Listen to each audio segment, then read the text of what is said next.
दिल्लीतल्या बैठकीमध्ये महाराष्ट्राच्या मंत्रिमंडळाचा फॉर्म्युला ठरल्याची माहिती। भाजपचे 20, शिंदेंचे 12 तर अजित पवारांचे 10 मंत्री होणार। मुख्यमंत्री फडणवीस, अमित शहा आणि नड्डा यांच्यामध्ये काल रात्री 1.5 तास बैठक। बैठकीमध्ये भाजप मंत्र्यांच्या यादीवर चर्चा। दिल्लीतल्या बैठक सत्रानंतर आज मुख्यमंत्री फडणवीस पंतप्रधान मोदींची भेट घेण्याची शक्यता। मंत्रिमंडळ विस्ताराबाबत चर्चा होण्याचीही शक्यता। मंत्रिमंडळ विस्तारासंदर्भात महायुतीच्या नेत्यांची आज मुंबईमध्ये बैठक होण्याची शक्यता। मंत्रिमंडळ विस्तारात कुणाची वर्णी लागणार यावर शिक्कामोर्तब होणार। दिल्लीमध्ये प्रफुल्ल पटेल यांच्या निवासस्थानी उपमुख्यमंत्री अजित पवार आणि तटकरे मंत्रिपदासंदर्भात चर्चा झाल्याची माहिती। राष्ट्रवादीला 7 कॅबिनेट आणि 3 राज्यमंत्रीपदं मिळण्याची शक्यता। मंत्रिपदावरून शिवसेनेतच धुसफूस असल्याची माहिती। काही माजी मंत्र्यांना आमदारांचा विरोध। अब्दुल सत्तार, दीपक केसरकर, तानाजी सावंत रडारवर। मंत्रिपदाबाबत उपमुख्यमंत्री एकनाथ शिंदे निर्णय घेतील, मात्र प्रगती पुस्तकात नापास चालवणं योग्य नाही। संजय राठोड यांच्याकडून नाराजी व्यक्त। मुख्यमंत्रीपदाची शपथ घेतल्यानंतर देवेंद्र फडणवीस दिल्लीत। नितीन गडकरी आणि राजनाथ सिंग यांची भेट घेतली। मुख्यमंत्री देवेंद्र फडणवीसांनी राष्ट्रपती द्रौपदी मुर्मू आणि उपराष्ट्रपती जगदीप धनखड यांची भेट घेतली। मुख्यमंत्रीपदी विराजमान झाल्यानंतर सदिच्छा भेट घेतल्याची माहिती। उपमुख्यमंत्री अजित पवार आज दिल्लीमध्ये शरद पवारांची भेट घेण्याची शक्यता। शरद पवारांचा 84वा वाढदिवस, या निमित्त त्यांना शुभेच्छा देण्यासाठी अजित पवार त्यांची भेट घेतील अशी सूत्रांची माहिती। हिवाळी अधिवेशनाच्या पार्श्वभूमीवर आजपासून नागपूरमध्ये विधिमंडळ सचिवालयाचं काम सुरू। इतर प्रशासकीय कामाला पण आजपासून सुरुवात। भाजपचे दिवंगत नेते गोपीनाथ मुंडे यांची आज जयंती। दरवर्षी या निमित्तानं गोपीनाथ गडावर वेगवेगळ्या कार्यक्रमांचं आयोजन केलं जातं, मात्र यावेळी अत्यंत साध्या पद्धतीनं जन्मदिवस साजरा होणार। परभणी शहरासह जिल्ह्यामध्ये तणावपूर्ण शांतता। सर्वत्र मोठा पोलीस बंदोबस्त तैनात। आजपासून शहरातील पंचनाम्याला महानगरपालिका आणि तहसीलदारांकडून सुरुवात होईल। परभणीतील जाळपोळ प्रकरणी 40 जण पोलिसांच्या ताब्यात। नियमानुसार कारवाई होणार। नांदेड परिक्षेत्राचे पोलीस महानिरीक्षक शहाजी उमप यांची माहिती। परभणीमध्ये जिल्हाधिकारी रघुनाथ गावडेंच्या नेतृत्वात पोलीस प्रशासन आणि आंबेडकरी अनुयायांची बैठक। जिल्हाधिकाऱ्यांनी जमावबंदीचे आदेश दिले। परभणीमध्ये आंदोलकांकडून जिल्हाधिकारी कार्यालयात तोडफोड। महिला आंदोलकांनी कार्यालयातील काचा आणि इतर साहित्य फोडलं। पोलिसांनी शांतता राखण्याचं आवाहन केलं होतं। परभणी हिंसाचाराचे लातूर शहरातही पडसाद। अडत बाजारात तरुणांची जोरदार घोषणाबाजी। यानंतर अडत बाजार बंद। परभणीतील घटनेच्या निषेधार्थ वसमतमध्ये आंबेडकरी अनुयायांचा मोर्चा। वसमतमध्ये कडकडीत बंद पुकारला। आरोपीवर कठोर कारवाई करण्याची मागणी केली। परभणीत झालेली दुर्घटना ही सरकारच्या दुर्लक्षितपणाचं लक्षण। काँग्रेस नेते विजय वडेट्टीवार यांचा सरकारवर आरोप। संविधानप्रेमी जनतेनं संयम आणि शांतता बाळगावी, वडेट्टीवार यांचं आवाहन। खासदार बजरंग सोनवणेंनी गृहमंत्री अमित शहांची भेट घेतली। अपहरणांच्या प्रकरणांची सीबीआय मार्फत चौकशी करण्याची मागणी केली। बीडच्या मस्साजोगचे सरपंच संतोष देशमुखांच्या हत्येप्रकरणात एसआयटी स्थापन करा। राष्ट्रवादीचे आमदार प्रकाश सोळंकेंची मागणी। मस्साजोग गावचे सरपंच संतोष देशमुख हत्येप्रकरणी आणखी एकाला अटक। प्रतीक घुले असं अटक करण्यात आलेल्या आरोपीचे नाव। उर्वरित फरार आरोपींचा शोध सुरू, पोलिसांची माहिती। मस्साजोग सरपंच हत्याप्रकरणी संपूर्ण चौकशी झाली पाहिजे, अन्यथा अधिवेशनात लक्षवेधी मांडू। संदीप क्षीरसागर यांची प्रतिक्रिया। बीडच्या मस्साजोग गावचे सरपंच संतोष देशमुख यांच्या कुटुंबियांसाठी माजलगावकरांचा मदतीचा हात। केवळ तासाभरात 14 लाख रुपयांचा मदत निधी जमा। बीडमध्ये राष्ट्रवादीचे वाल्मिक कराड, विष्णू साठेवरती खंडणीचा गुन्हा। पवनचक्की कंपनीकडे 2 कोटींची खंडणी मागितल्याचा आरोप। सरपंच हत्या प्रकरणातील आरोपी सुदर्शन घुले मार्फत खंडणी मागितली। जळगाव महानगरपालिका अधिकाऱ्यांचं लाच प्रकरण समोर। महानगरपालिका आयुक्त ज्ञानेश्वर ढेरेंची तब्बल 3 तास एसीबीकडून चौकशी। नगररचना सहाय्यक संचालकानंतर थेट आयुक्तांची चौकशी झाल्यामुळे पालिकेच्या वर्तुळात खळबळ। आदिती तटकरेंकडून लाडकी बहीण योजनेबाबत पसरवल्या जाणाऱ्या अफवांचं खंडन। रील्स आणि व्हिडिओच्या माध्यमातून महिलांची दिशाभूल केली जाते। आदिती तटकरेंची एक्स पोस्ट। ईव्हीएम संदर्भात 104 उमेदवारांचे 95 मतदारसंघातून अर्ज. शंका असलेल्यांना भारत इलेक्ट्रिकल कंपनीच्या इंजिनियरची वेळ दिली जाईल. यावेळी शंका दूर करण्याचं काम केलं जाईल. काही लोक ईव्हीएम बाबत रान पेटवतात. पराभूत झाल्यामुळे अशा रीतीनं भांडवल करणं आणि सामान्य जनतेची दिशाभूल करणं योग्य नाही. विशेष सरकारी वकील उज्ज्वल निकम यांची प्रतिक्रिया. स्थानिक स्वराज्य संस्थांच्या निवडणुकांसाठी मनसे सज्ज. नाशिकमध्ये मनसेकडून संवाद सप्ताहाचं आयोजन. येणाऱ्या निवडणुकांसाठी सर्व पदाधिकाऱ्यांना मार्गदर्शन केलं जाईल. कोकणातल्या नाणार रिफायनरी समर्थकांची काल रद्द झालेली बैठक आज सकाळी होईल. रत्नागिरीतील रेस्ट हाऊसमध्ये बैठकीचं आयोजन. शरद पवारांविरोधात वक्तव्य केल्याप्रकरणी पडळकर आणि सदाभाऊ खोत यांच्या विरोधात गुन्हा दाखल करावा. शरदचंद्र पवार पक्षाचे प्रवक्ते अमोल मातेले यांची पोलिसांकडे निवेदनाद्वारे मागणी. अकोला जिल्ह्यातील अकोट तालुक्यातील असेगाव बाजारचे जिल्हा परिषद सदस्य गजानन पुणकर शिवसेनेत. उपमुख्यमंत्री एकनाथ शिंदे यांच्या उपस्थितीमध्ये पक्षप्रवेश केला. ठाणे महानगरपालिकेतील काँग्रेस पक्षाचे माजी नगरसेवक मनोज शिंदेंचा शिवसेनेत पक्षप्रवेश. उपमुख्यमंत्री एकनाथ शिंदेंच्या उपस्थितीमध्ये पक्षप्रवेश पार पडला. कुर्ला बस अपघाताचं सीसीटीव्ही फुटेज समोर. सोमवारी रात्री कुर्ल्यामध्ये झालेल्या अपघातात 7 जणांचा मृत्यू झालाय. कुर्ला बस अपघाताचा आणखी एक सीसीटीव्ही समोर. बस अपघातानंतर भिंतीला बस धडकली. त्यानंतर चालक बसच्या खिडकीतून बाहेर आल्याचं सीसीटीव्हीतून समोर.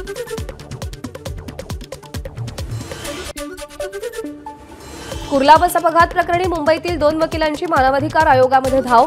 बेस्टच्या चालकांकडून मर्यादेपेक्षा अधिक तास काम करून घेत असल्याची मानवाधिकार आयोगाकडे तक्रार दाखल.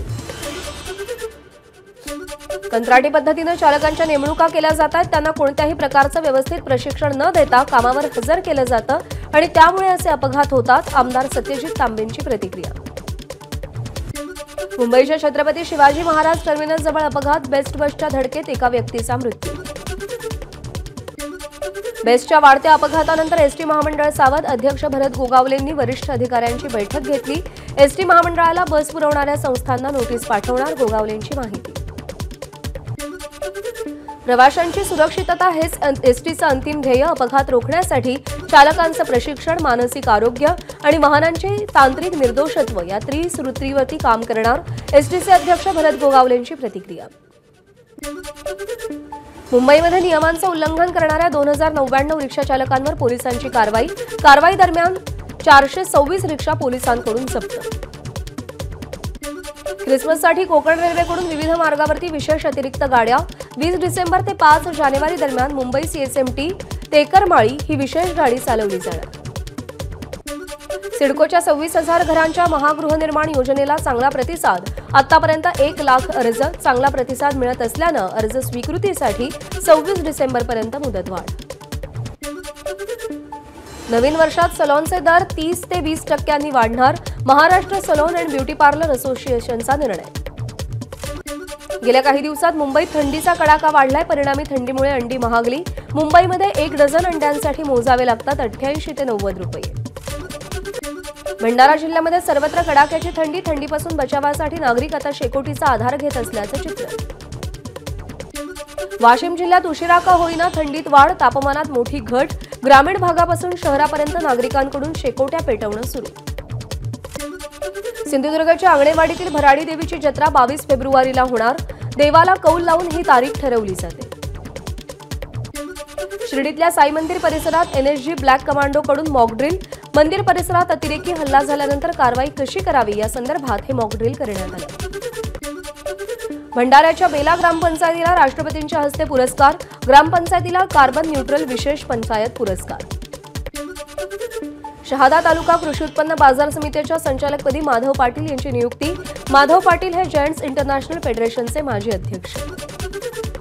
श्रीलंकेनं कांद्यावरील 20 रुपये आयात शुल्क कमी केल्यानं भारतीय कांदा निर्यातीला चालना. लासलगाव इथून श्रीलंकेसाठी नवीन लाल कांद्याची निर्यात सुरू. मनमाड इंदूर रेल्वे मार्गाअंतर्गत केंद्र सरकारची बोरविहीर ते नरडाणा या पहिल्या टप्प्यातील मार्गाला मंजुरी. मात्र रेल्वे मार्गाच्या कामासाठी शेतजमीन देण्यास शेतकऱ्यांचा विरोध. नाशिकमध्ये मुख्यमंत्री युवा प्रशिक्षण कार्यक्रमाअंतर्गत नियुक्त केलेले शिक्षण सेवक मानधनापासून वंचित. मानधन देण्याच्या मागणीसाठी शिक्षकांचं आंदोलन. रायगडच्या माणगावमधील उतेखोल परिसरात डम्पिंग ग्राउंडच्या स्थानिकांना त्रास. डम्पिंग ग्राउंडवरती जाळण्यात येणाऱ्या कचऱ्यामुळे परिसरात विषारी धूर, नागरिकांचं आरोग्य धोक्यात. पुण्यामध्ये वेंकीज कंपनीचे संचालक बालाजी राव यांच्या वाढदिवसानिमित्त आयोजित पार्टीमध्ये मोठ्या प्रमाणावर ध्वनी प्रदूषण, आयोजकांवर गुन्हा दाखल. गडचिरोलीमध्ये स्वतःच्याच बंदुकीतून गोळ्या झाडल्या गेल्यानं पोलिसाचा मृत्यू, 8 पैकी 3 गोळ्या छातीत लागल्या. जिल्हा न्यायालयाच्या सुरक्षेसाठी उपस्थित असताना हा सगळा प्रकार घडला. इमारतीच्या बांधकामासाठी खोदण्यात आलेल्या खड्ड्यात पडून 9 वर्षीय मुलाचा मृत्यू, नवी मुंबईच्या कोपरखैरणेमधली घटना. नाशिकच्या इगतपुरी पोलीस ठाण्याच्या हद्दीमध्ये 1.5 कोटी रुपयांचा गुटखा जप्त, टाटा ट्रकही ताब्यात घेतला. नाशिक ग्रामीण पोलिसांची मोठी कारवाई. लग्न सोहळ्यामध्ये सहभागी होऊन दागिने चोरणाऱ्या आंतरराज्य टोळीला अटक, शहादा पोलिसांच्या पथकानं मध्य प्रदेशातील राजगड जिल्ह्यातून टोळीला ताब्यात घेतलं. जालन्याच्या अजिंठा बुलढाणा महामार्गावर मध्यरात्री झालेल्या अपघाताचं सीसीटीव्ही समोर, कारच्या धडकेमध्ये 23 वर्षीय तरुणाचा मृत्यू. बुलढाण्यातील शिंदेंच्या शिवसेनेच्या जिल्हाप्रमुखाची ही कार असल्याची माहिती. वर्ध्याच्या शेळगाव चौरस्त्यावरती ट्रॅव्हल्सच्या धडकेत महिलेचा मृत्यू, काही काळ तणावाचं वातावरण, अपघातामुळे 3 तास वाहतूक खोळंबली. जळगाव जिल्हाधिकारी कार्यालयासमोर तरुणाचा आत्मदहनाचा प्रयत्न, कसगाव बस स्थानकावरील अतिक्रमण काढण्याची मागणी, पोलिसांच्या मध्यस्थीमुळे अनर्थ टळला. महादेव ऑनलाईन बेटिंग ॲपचे मुख्य प्रवर्तक सौरभ चंद्राकर आणि रवी उप्पल यांची छायाचित्र सोशल मीडियात व्हायरल.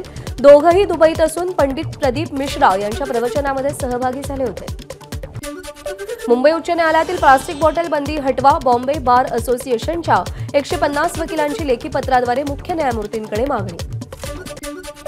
मुंबई विमानतळावर जवळपास 10 कोटी रुपयांचं 12 किलो सोनं जप्त, 3 विमानतळ कर्मचाऱ्यांसह 6 लोकांना अटक, तस्करी करणाऱ्या सिंडिकेटचा पर्दाफाश. मुंबई आंतरराज्य विमानतळावर DRIची मोठी कारवाई. चेन्नईहून सिंगापूरला जाणाऱ्या एअर इंडियाच्या विमानाचा मोठा अपघात टळला. विमान टेक ऑफ करण्याआधी तपासणी दरम्यान पायलटच्या इंधन गळती लक्षात आली. वेळेत गळती लक्षात आल्यामुळे मोठा अपघात टळला. राजस्थानमधील कालिखार गावामध्ये 160 फूट खोल बोरवेलमध्ये पडलेल्या आर्यनचा जीव बचावला. 5 वर्षीय मुलाला तब्बल 55 तासांनंतर बोरवेलमधून बाहेर काढलं. भारताचं अंतराळ संशोधन अधिक व्यापक करण्यासाठी भारतीय अंतराळ स्थानक बांधलं जाणार. 2035 पर्यंत ते बांधून पूर्ण करण्याचं लक्ष्य, केंद्रीय विज्ञान आणि तंत्रज्ञान आणि अंतराळ राज्यमंत्री जितेंद्र सिंग यांची माहिती. भारतीय नौदलानं इस्रोसोबत वेल्डेक चाचणी घेतली. गगनयान मोहिमेतून परतणाऱ्या कर्मचाऱ्यांना जहाजावर नेण्यासाठीची ही चाचणी होती. गगनयान मोहिमेवर वेगानं काम करणाऱ्या इस्रोनं एक पाऊल पुढे टाकलं. ट्रायचा मेसेज ट्रेसेबिलिटी नियम लागू. हा नियम SMS च्या माध्यमातून होणारे फ्रॉड रोखण्यासाठी लागू करण्यात आलाय. नेपाळचे लष्कर प्रमुख जनरल अशोक राज सिगदेल 4 दिवसांच्या भारत दौऱ्यावर, अनेक महत्त्वाच्या बैठकांमध्ये सहभागी होणार. सिगदेल अयोध्येमध्ये जाऊन रामललाचं दर्शनही घेणार. खालिदा जिया यांच्या बांगलादेश नॅशनलिस्ट पार्टीनं ढाका ते आगरताळापर्यंत मोर्चा काढला. भारतीय सुरक्षा यंत्रणा अलर्ट मोडवर. आगरताळा इथं बांगलादेशी उच्चायुक्ताच्या कार्यालयावर झालेल्या तोडफोडीचा निषेध करण्यासाठी हा मोर्चा काढण्यात आलाय. सॅमसंगनं गॅलेक्सी S24 आणि गॅलेक्सी S24 अल्ट्राच्या एंटरप्राइजेसची घोषणा केली. या एडिशनची किंमत 78,999 पासून सुरू होणार आहे. काल रात्री उशिरा जगभरात व्हॉट्सअप, फेसबुक आणि इंस्टाग्रामचे सर्व्हर डाऊन, कारण अद्याप अस्पष्ट. मात्र आता मेटाची सेवा पूर्ववत. सुप्रसिद्ध अभिनेते रजनीकांत यांचा 74वा वाढदिवस. मदुराईतील थिरुमंगलई इथं रजनीकांत यांचं मंदिर उभारून रजनीकांत यांच्या चाहत्याकडून नवीन पुतळ्याचं अनावरण. भारताचा ग्रँड मास्टर डी गुकेशला सर्वात तरुण विश्वविजेता होण्याची संधी. सिंगापूरमध्ये जागतिक बुद्धिबळ अजिंक्यपदाची फायनल. आज जागतिक बुद्धिबळ अजिंक्य स्पर्धेच्या फायनलमधला अखेरचा डाव रंगणार. भारत ऑस्ट्रेलियातील 5 सामन्यांच्या मालिकेतील तिसरा सामना 14 डिसेंबरला ब्रिस्बेनमधल्या द गाबा स्टेडियममध्ये खेळवला जाणार. गाबामध्ये चमकदार कामगिरी करण्यास टीम इंडिया सज्ज. एबीपी माझा, उघडा डोळे बघा नीट.